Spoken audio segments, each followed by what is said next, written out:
This week, the cover story is the big story. It could be the big story for the next year. It could be the big story for the next 18 months. Cal, talk us through it, because you broke the story on AFL.com.au earlier this week around Harley Reid and the contract options that West Coast had presented him. Yeah, the cover story today, Riley, and this week is the need for Reid. A couple of other ones coming as well. Why this little-known defender is making waves. Club go hawk hunting as big man catches interest, and the next TDK. But the big one, of course, is the need for Reid, the need for Harley Reid. And as we revealed on AFL.com.au on Tuesday, the Eagles have put forward multiple new contract offers that are massive in length and also a lucrative nature too. So here they are, 3-year deal to the end of 2029. So that's one of them. That's obviously beyond his 2026 deal at the moment. A 5-year deal through to free agency in 2031, and then a longer term deal. So that stretches from 7+ years onwards. It's almost a name your own price in the year length, but it will take him through to beyond that unrestricted free agency at 2033 and beyond. So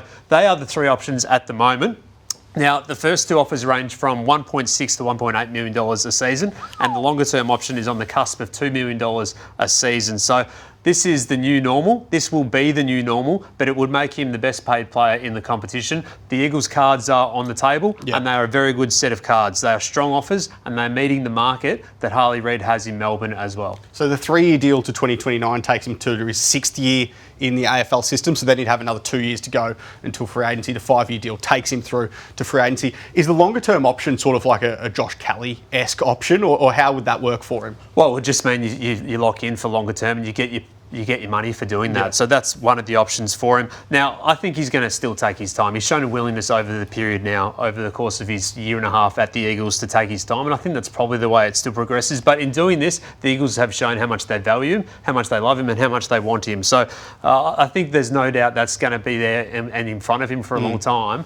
But also it's not going to stop the Victorian clubs coming for him. And I think that all bar a couple of clubs in Victoria are going to be in this chase this year and also next year. North Melbourne I don't see in it. The Western Bulldogs I don't see in it either as well. And Carlton has real salary cap constraints. But everyone else in Victoria I see as being part of the Harley Reid chase. Hawthorn and Geelong stand out to me as the real front runners on this one. Essendon has the picks and the cash. And don't forget Melbourne having a red hot go as well, given the fact that a couple of years ago they made the biggest ever pick swaps offer to try and get access to #1 pick in Harley Reid. So that's where things stand. I don't think this story is going to stop here, but certainly the Eagles' cards are on the table, and as I said, they've put it forward in a really good way. That's why I said it might be the biggest story for the next 18 months, Cal, because what do you actually see him doing? I mean, you can imagine the response might have been, could I take my time on this? Because he does genuinely have 18 months to decide which of these options, or the fourth option, which is to leave the football club. Yeah, and I honestly think if the old system of a 2-year deal for first-round picks was still in play,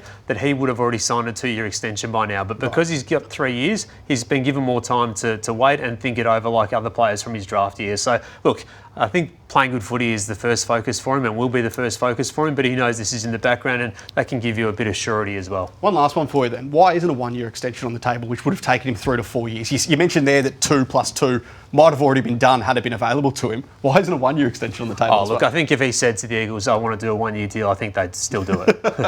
Yeah. All right, love that from you, Cal. You can read the full story on AFL.com.au.